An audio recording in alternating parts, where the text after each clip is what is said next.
Olá pessoal, bem-vindos a mais uma aula de Química Orgânica. Na aula de hoje, na aula passada a gente iniciou esse tópico de isomeria, mas eu gostaria de começar a partir dele para a gente pegar um caminho, para não pegar já o bonde andando, né?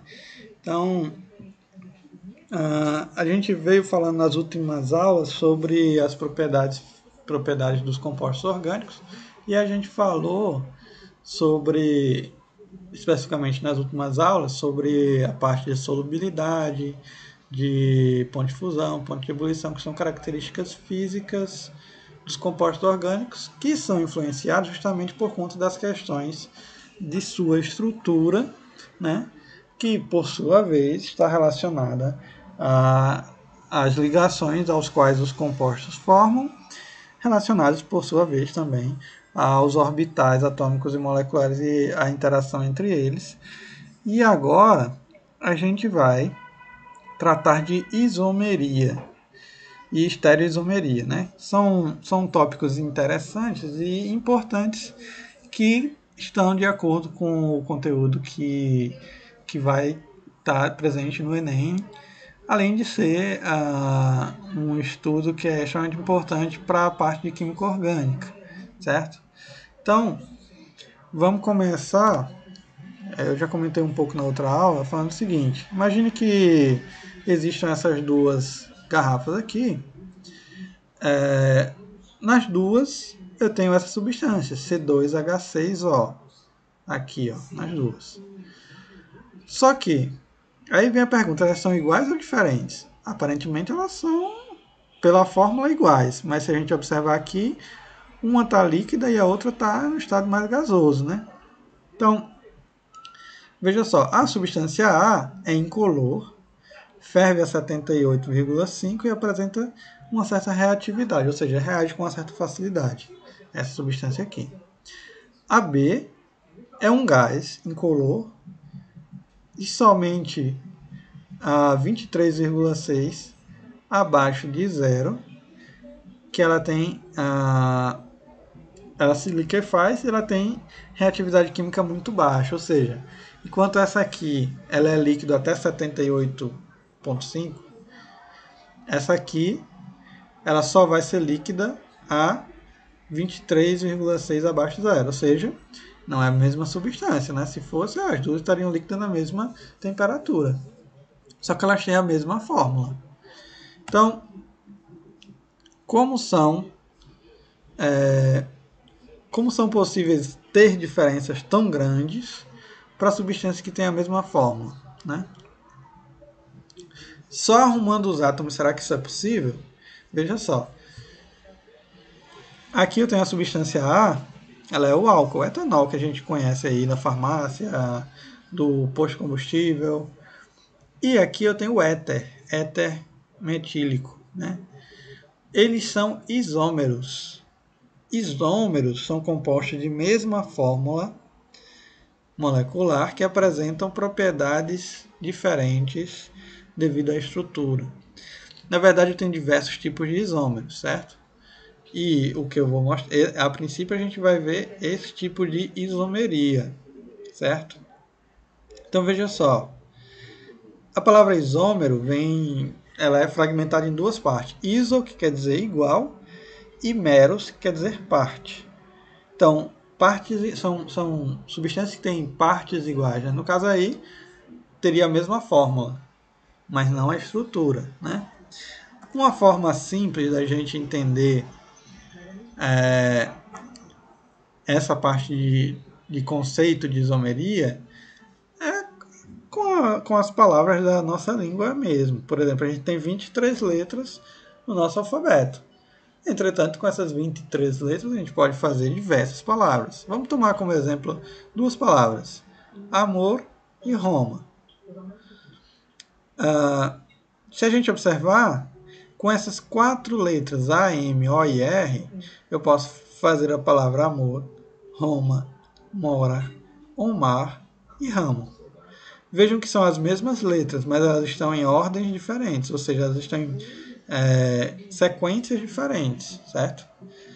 A isomeria ela é um fenômeno muito comum na química que trata justamente dessa configuração aí dos átomos e aí a possibilidade de, com a mesma quantidade dos mesmos tipos de átomos, gerar substâncias diferentes. Por exemplo, se a gente tiver aqui com essa fórmula C5H12, eu posso gerar 3 isômeros diferentes. Com a fórmula C10H22, 75 isômeros. Com a fórmula C20H42, 366.319 isômeros. Então veja as possibilidades que eu tenho para estruturas quando aumenta a quantidade de átomos de carbono. Né? Então é gigantesca. Da mesma forma, a gente tem na língua portuguesa, quanto maior a palavra, maiores as possibilidades que a gente tem de organizar as letras para gerar palavras diferentes, certo? Então, no próprio nascimento da química orgânica, né, que aconteceu com o Weller, quando a gente estudou isso lá no começo da introdução à química orgânica, é basicamente uma reação de isomerização. Eu tenho aqui o cianato de amônio, que é um sal de amônio, basicamente, que quando aquecido forma ureia. Veja que eu tenho um nitrogênio aqui e outro nitrogênio aqui, ó, 2 nitrogênios, 4 hidrogênios, um oxigênio e um carbono. Da mesma forma tem isso aqui. Isso quer dizer que eles são isômeros, certo? Ou seja, eles são compostos que têm a mesma fórmula, mas estruturas diferentes, certo? Na indústria petroquímica, por exemplo, as reações de isomerização, reações usadas para transformar alcanos normais em alcanos ramificados, eles são usados para melhorar a gasolina, né? Então, por exemplo, aqui eu tenho 6 carbonos, com calor e catalisadores eu formo um composto que tem uma ramificação aqui. Isso faz com que a octanagem do combustível aumente. A gente adiciona alguns aditivos e tudo mais para que a potência do combustível, a qualidade do combustível seja melhor na reação de queima, certo? Então aí a gente tem esse tipo de reação. Atualmente, a indústria farmacêutica, ela produz uma variedade cada vez maior de medicamentos que, possuindo geometria molecular bem definida, agem de maneira mais eficiente no combate a certas enfermidades. Então a isomeria está muito presente na parte de medicamentos. A gente vai ver isso ao longo das aulas de isomeria.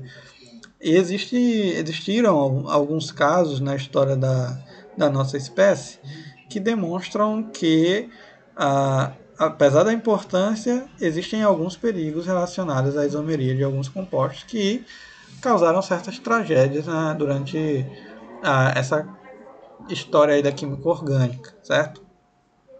De um modo amplo, a isomeria pode se dividir em isomeria plana.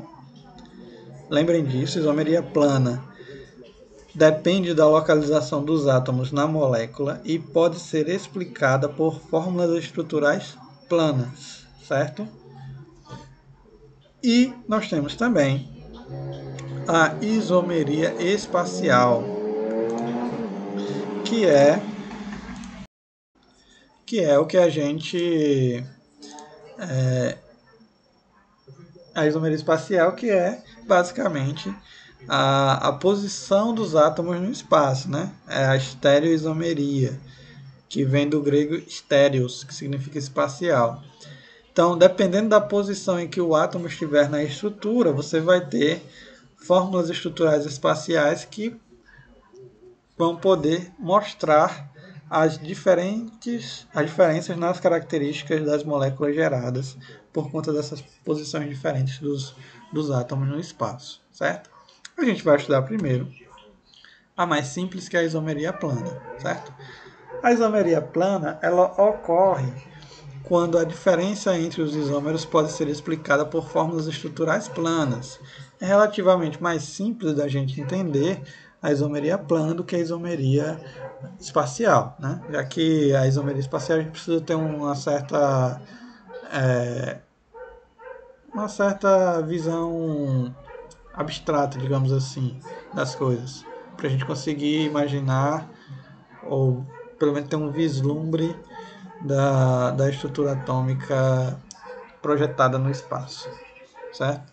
Então, os casos mais comuns de isomeria plana são a isomeria de cadeia, ou núcleo, a gente vai usar esse termo cadeia, isomeria de posição, isomeria de compensação, isomeria de função, que é extremamente importante, e a tautomeria. Esses 6 casos aqui são os principais casos de isomeria plana, certo? E é o que a gente vai focar nessa aula e provavelmente na próxima, certo? Então, vamos começar pela isomeria de cadeia. A isomeria de cadeia, ou de núcleo, é aquela que o isômero tem cadeias diferentes, né? Ele tem a mesma fórmula molecular, mas tem cadeias diferentes. Exemplo, aqui ó, C4H10. Se a gente olhar aqui, eu vou ter 4 carbonos, 10 hidrogênios. Nessa estrutura eu também tenho 4 carbonos e 10 hidrogênios. Então, nesse caso, do metilpropano e do butano, se a gente observar aqui, ó, vejam que as estruturas são totalmente diferentes. Eu tenho os mesmos átomos, as mesmas quantidades, mas eles estão em posições diferentes, certo? Então isso mostra que eles são isômeros de cadeia, certo? Tá aqui. Outro exemplo. Eu tenho aqui, ó, essa cadeia, tá? Que tem 5 carbonos, C5H10, e eu posso ter 3 isômeros para ela. Lembra no outro slide aí que eu mostrei que uma cadeia com 5 carbonos poderia ter até 3 isômeros? Vê, eu tenho esse aqui que é uma cadeia fechada, e eu tenho essa outra que também é fechada com uma ramificação.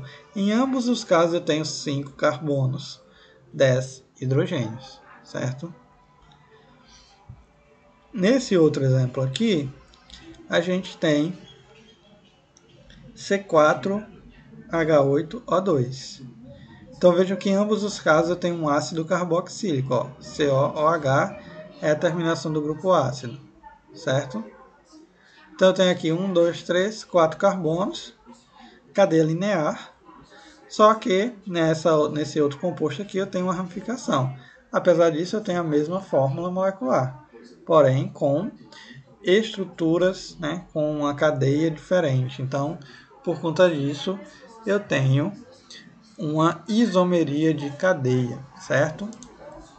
Então, basicamente, a isomeria de cadeia é isso. Não tem muito que fazer. É você observar se uma mesma fórmula, se um composto, por exemplo, vamos para esse aqui que é mais simples. Se eu tenho dois compostos diferentes, eles têm a mesma fórmula? Tem, então eles são isômeros de cadeia, certo? A gente vai ver na próxima aula a isomeria de posição, isomeria de função. Todos esses tipos eles vão ter alguma coincidência, né? Alguma coisa que vai ser igual e alguma coisa que vai ser diferente. Então, a princípio a gente estudou em uma cadeia, quando você muda a configuração dessa cadeia, e aí você vai ter estruturas diferentes, certo? Então veja que nessa aqui, por exemplo, eu posso ter um alceno, que é isômero de um ciclo normal, que é isômero de um ciclo ramificado, né? Então são três estruturas bem diferentes que são formadas pela mesma fórmula, ok? Então a gente pausa essa aula aqui e volta na próxima falando dos outros casos de isomeria, certo? Então por agora é só.